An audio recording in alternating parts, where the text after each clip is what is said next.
Welcome back to the Student Hub Live showcase from the Faculty of Arts and Social Sciences at the Open University. We're now going to talk about the economics of every day, and we're going to give you a taste of some of the economic concepts that you might learn about in our new BA Hons economics degree. And we're going to talk about some of the issues that are raised through this module, you and your money, and also economics in context. So we've got 3 words here that we'd like to ask you about. What 3 words do you associate with economics? And also 3 things.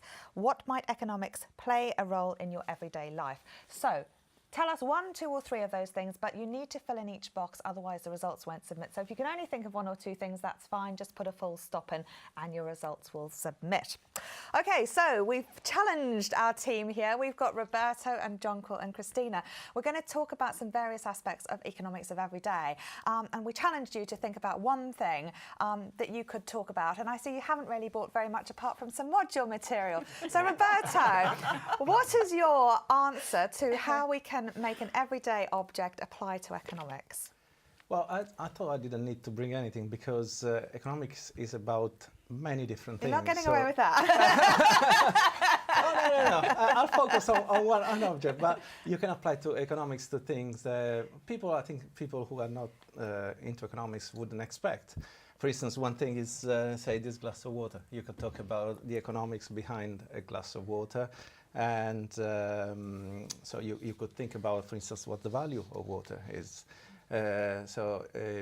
This water could come from a tap or could come from a bottle, and the bottle is sold, so there is a market for bottled water, and there is a price. So is the price the same thing as the value of water? So there is a philosophical issue that you might want to explore, and economists have grappled with that from the beginning, in fact. The old economists used to talk about the value of something and the price of something as 2 separate things. There was a moral dimension to it, and there still is, obviously. So that's one thing you can explore. You can explore about different types. Water as a product. Is it a product or a service, for instance, in economic terms? For instance, a bottle of water is a product that you sell like that, but water we get from the tap is mainly a service that we get through the water companies that have put the pipes down, and they clean up the water, so and they check the quality so we don't get ill. And also there are different types of markets because for bottled water the market is reasonably competitive. There are different providers, different sellers, and they compete based on price and based maybe on brand. Some have a higher brand, I don't know, better water. Whereas the water companies are a monopoly because they have to put down all the pipes. There's not really much space for more companies locally to deliver water. So how do you deal with monopolies? Because if you are the only one providing something, you might charge really high prices. So the government has to regulate them. So there is a policy dimension about that. How do you regulate it? Do you privatize it? Do you nationalize? More recently, in the last few decades, there has been a lot of privatization going on. But in the past, these network industries, the industries that have physical networks that you have to put down, they tend to be monopolies because of the technological base. They used to be nationalized, also because there are some goods that are quite important for everybody. Obviously, water, we can't live without it. So, so there are many dimensions that you can explore through economics, just looking at a simple glass of water. Also, pollution, and overuse of water. Water is, in many cases, a common good, but common goods that are not owned by anybody can be overused, and in some places in the world you see through irrigation water reserves are going down. So how do you deal with that? There was a Nobel laureate, Elinor Ostrom, who came up with some really good answer, and it's I really like her work also because it's one of the very few. There are not enough women at the moment into economics because it's got an image that maybe doesn't attract women. Actually, there are some really good women economists. We used to have female professors in our department, wonderful economists, and we need more. and the topics that economics covers are it's about everything, about inequality. It's about from firms to what goes on in the household. So I think we're trying to also to open up economics for everybody in a degree that we're offering, because we're offering now a single honors degree. We're already offering some joint honors with mathematics or politics and business and so on. But now we have a single honors in economics, and we are trying to make it popular and interesting for everybody, because economics, you can talk about anything really from the economics lens, not just about Trump and trade wars or Brexit. No, and your example of water shows a really good way of how many issues there are, and also how localised. I mean, that is, I was very much sort of mindful that a lot of this was Western ideas about water, and actually if you went to developing countries, they might be very different issues at play in terms of who has access and a right to water. So some huge questions. I can see it's very interesting, but let's see what everyone at home said when we asked what 3 words do you associate with economics. Keyword is money, which is fair enough. Debt, complexity, power supply, financial management, lies and statistics, austerity, value change, credit, and interaction. So some greed, a very good one. Value change, demand. So some brilliant, really good points there. Again, showing the diversity of what is on offer. Roberto, I've heard that people who study economics with the Open University specifically do really well. They tend to get better jobs with higher pay than people who study economics elsewhere. So why is that? It can't just be because it's an amazing curriculum. It's going to get better, so it's going to improve. Wow. But no. Yes, there is a piece of data that's come out from the Department of Education that shows that Open University graduates in an economics degree earn the second highest, on average, earn the second highest salary. If you consider all universities, in all the subjects. So that was 1 year. This was 1 year after the graduation. And that partly reflects the fact that also OU students are a bit older, so they tend to earn. So there is that as well. But also, I think economics, if you graduate with the Open University, you show to employers that you are motivated, you get things done, and sometimes you can feel a bit lonely, but you have the willpower and the ability to do that. And Open University materials are used elsewhere, also in other economics departments. They used to use our books because they are good quality books, and we get people from academics from all over the world to contribute to our materials. So it's not just us who wrote them, but we got in our third level credit, we got 2 Nobel Prize winners that have been interviewed, and they contribute to our modules. So there are all these things. It's good to study with the Open University, and also economics in general has very good degrees. Not only for the Open University, all the surveys show that after medicine and dentistry, economics is the second highest.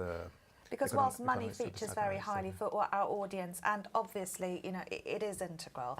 But as you say, with just showing the issues that you could look at with a glass of water, it's not just about ending up in a job with, a balance sheet in an office. There are so many practical ways that you could use the skills that you learn from an economics degree to apply to various ways of problem solving and various ways of looking at the world. Well, many economists, most of the economists don't work in finance. There is a good section, and again, economists tend to work the statistics reflect the fact that many economists work in finance, and where there are sometimes very high salaries.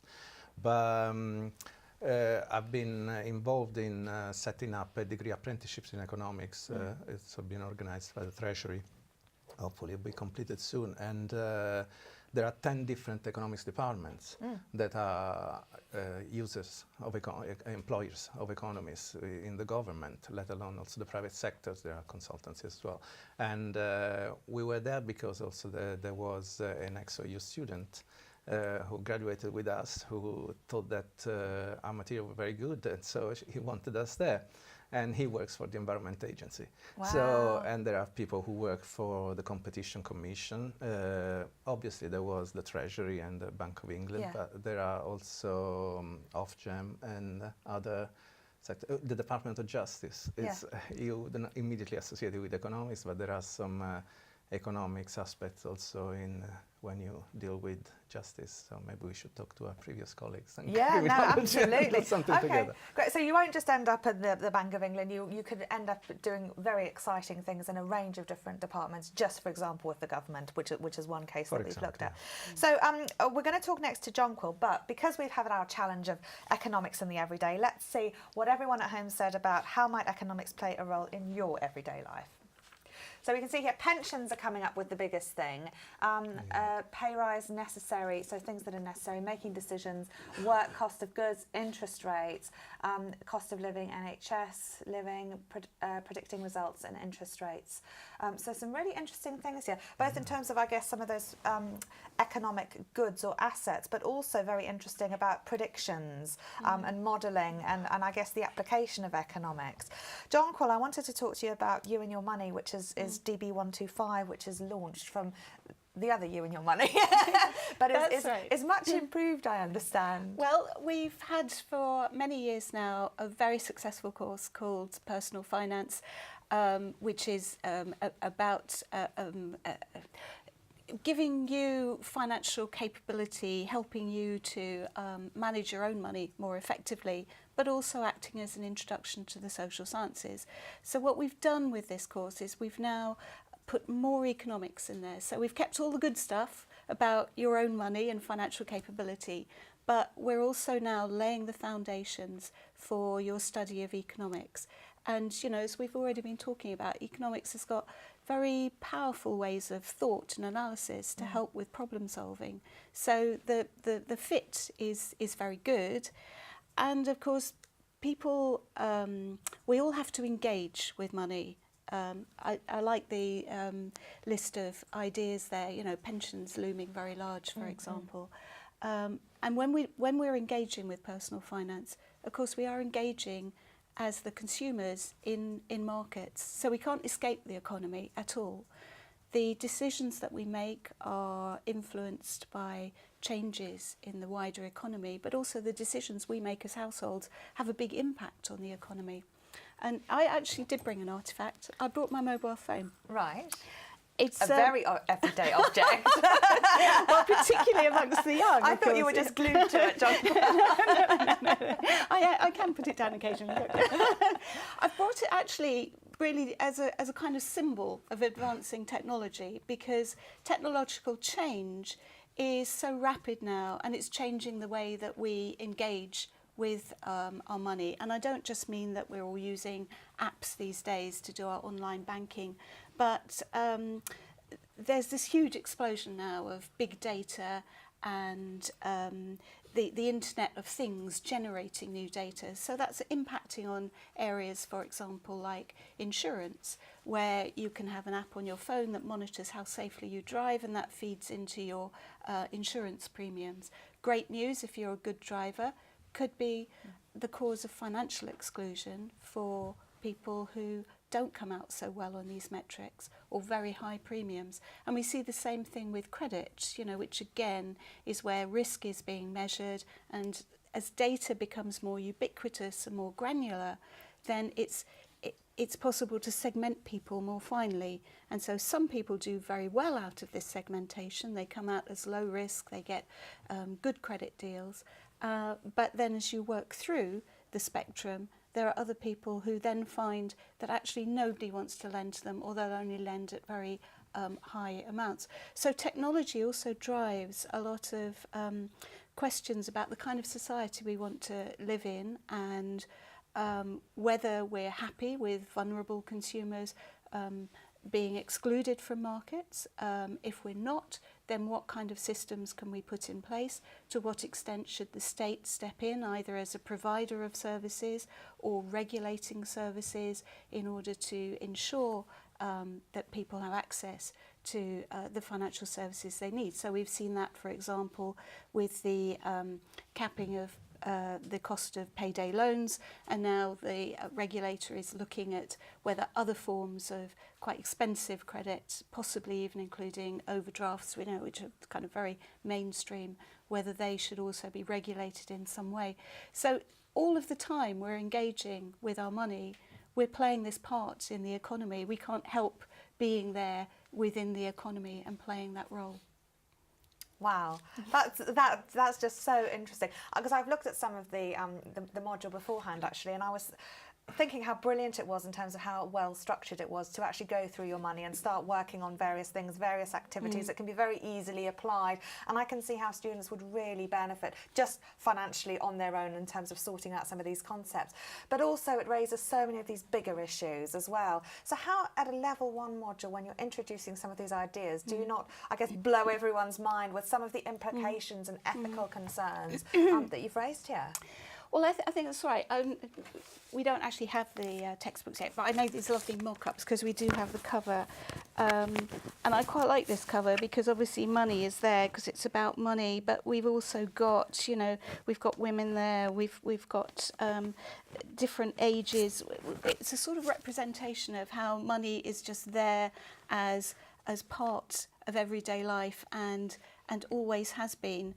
And by using that as a lens, I think that takes the fright out of economics, if you like, because it's got strange jargon, but you're applying it to things that are very familiar, like the glass of water.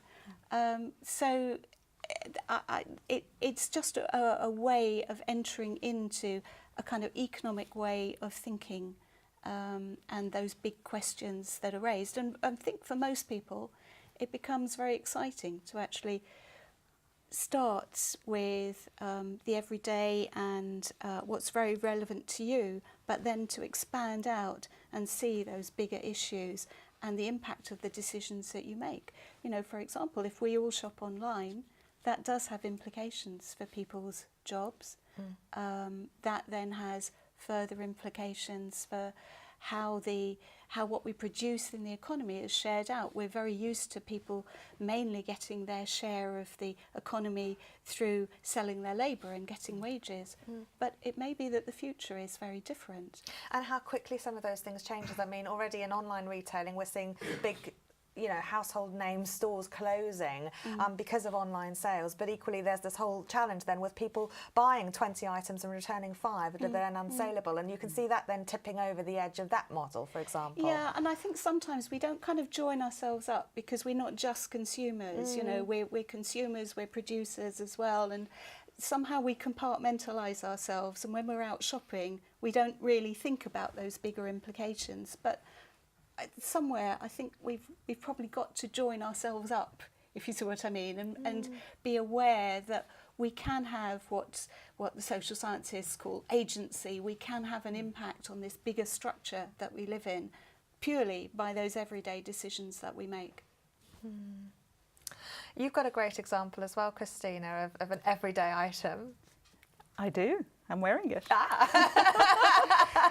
It's a white T-shirt. Not any white T-shirt. I picked one that has absolutely no brand. It's like the most inconspicuous white T-shirt one can think of. And I just checked what the tag said, because one of the things that we will sort of try to do in this level 1 module we're producing is to kind of have people thinking kind of bit more about where these things come from. And so I actually checked what the tag said, and it says made in Bangladesh. And that's obviously not a straightforward statement, because to get to the assembling of a T-shirt, you start off from the cotton, right? And there's a whole production process to get here. So it's a very complex value chain. Actually, I noticed that somebody raised value chain as one of the key words in economics, and absolutely we will be talking about value chains. So if we think of Roberto as cotton, and if we think of Jonquil as the textile, I'm obviously the clothing because I'm wearing it, and you would be what happens after the clothing, which is all the marketing, trade, and sort of retailers, all the way to we ran out of people, all the way to the everyone at consumers. home, at the end users. There's a lot of issues here about what made in Bangladesh means, because cotton producers, China, US, textile, we have two very different sort of polarized types, which is Nepal, Pakistan, India, or US. And now UK is trying to get in the race. Northern England has kind of very high-tech sort of weaving and spinning industry kind of being revamped after the collapse a few generations ago. So we have developing countries textile and very developed countries textile. Then there's clothing. Bangladesh is definitely a key actor in that. But it exports most of what it produces. Over 80% of the white T-shirts Bangladesh produces goes elsewhere. So made in Bangladesh actually means just getting the textile, and mostly through sweatshops, and turning these into T-shirts and then passing them on.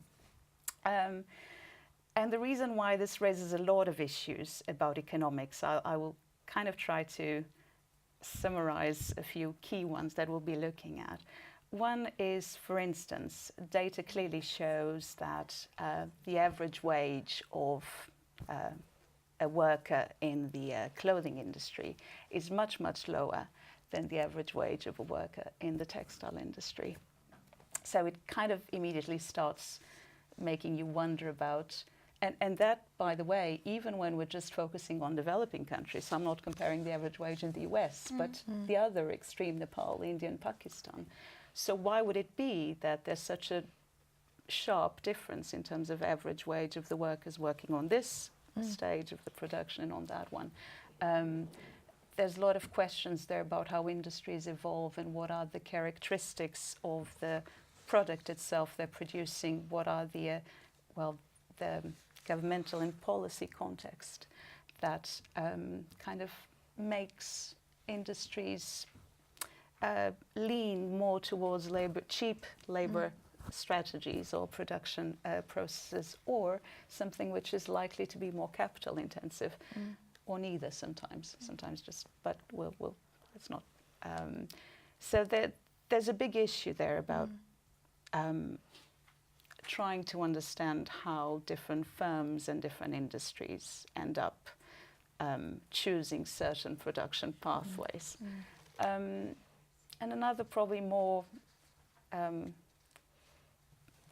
concerning issue is, if we think made in Bangladesh, we probably think then Bangladesh might be the country that is benefiting most from the sale of this T-shirt.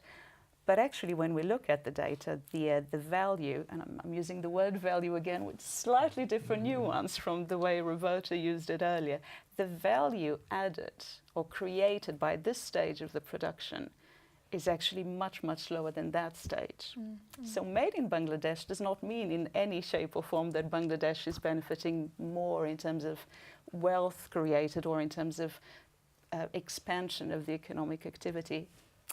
Nepal, Pakistan, and India, or US and UK would be having more of a wealth expansion than Bangladesh, just looking at the data. So there's issues there about success, right? What measures of success and relations between what our expectations in terms of how things are done and what that actually translates into.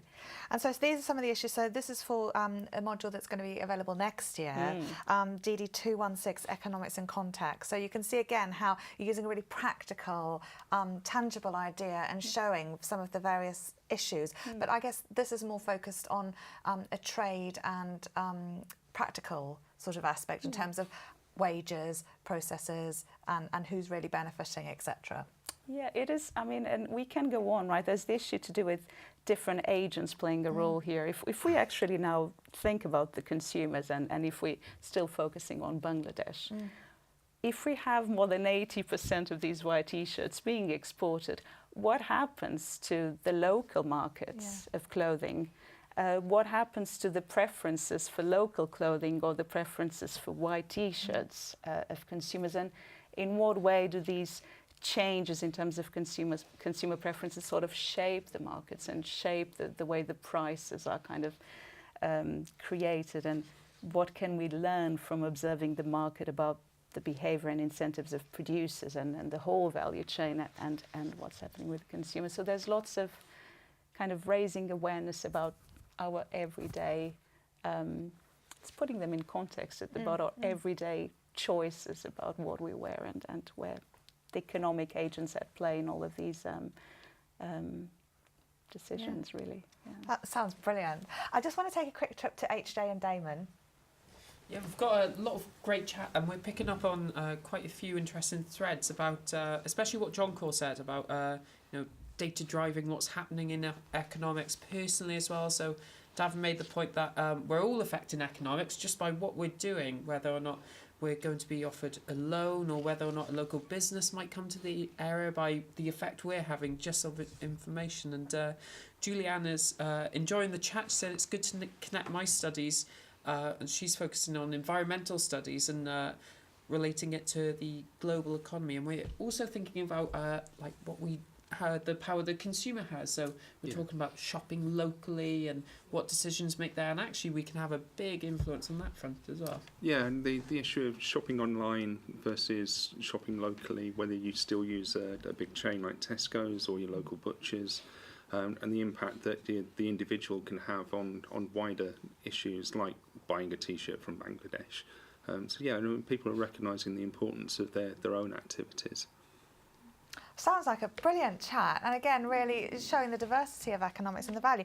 Well, I'd like to end by, I've bought a final item. I'd like you to tell me about how that's got something to do with economics and the everyday, which is my shoes. So, Lovely colour. Thank you, Jonquil. So how are they relevant to economics and the everyday?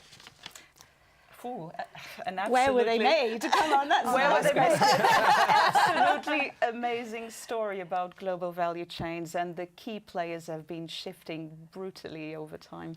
And there's something about putting ourselves into other people's shoes, right? A lot of what we do in economics is sort of picking a perspective,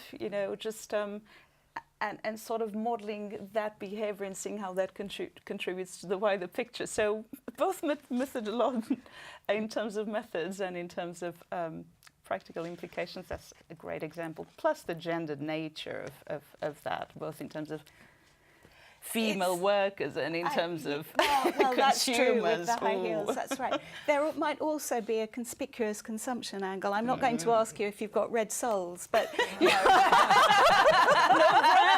brands. Other shoes are available, yeah. But some of our decisions are made because we want to use the symbolic value of the things that we buy and wear. So it might be that we're trying to signal that actually we're rather well off and rather proud of that. Or maybe you're signalling that you belong to a certain tribe. Is there a kind of turquoise shoe tribe? I just thought they matched my top, Jonquil. But then I'm in psychology, so... Right, and Roberto, what would you say? Well, what made me think is about a story that circulates in business school about sellers of shoes and salesmen that go to developing countries where nobody's wearing shoes, and this story is about one of the salesmen reports back, we got a great market here, and the other one said nobody wears shoes, so we won't sell even a single one. So it's also about entrepreneurship and how you can make markets rather than fitting into, and who has power, the producers by maybe not forcing, but revealing something that you might want but you don't know, or the consumers by saying, oh, I don't need shoes. Everyone needs shoes. Right, thank you very much for a really delightful session that I think has been really provocative for our audience at home as well, showing how economics in the everyday is really relevant and raises so many different issues. So thank you, Cristina, Jonquil and Roberto for that session. Pleasure. We're going to have a short break now. We're going to show you about the video about the OU Music BA, and then we're going to be back talking about that very qualification after that video. See you in a few minutes.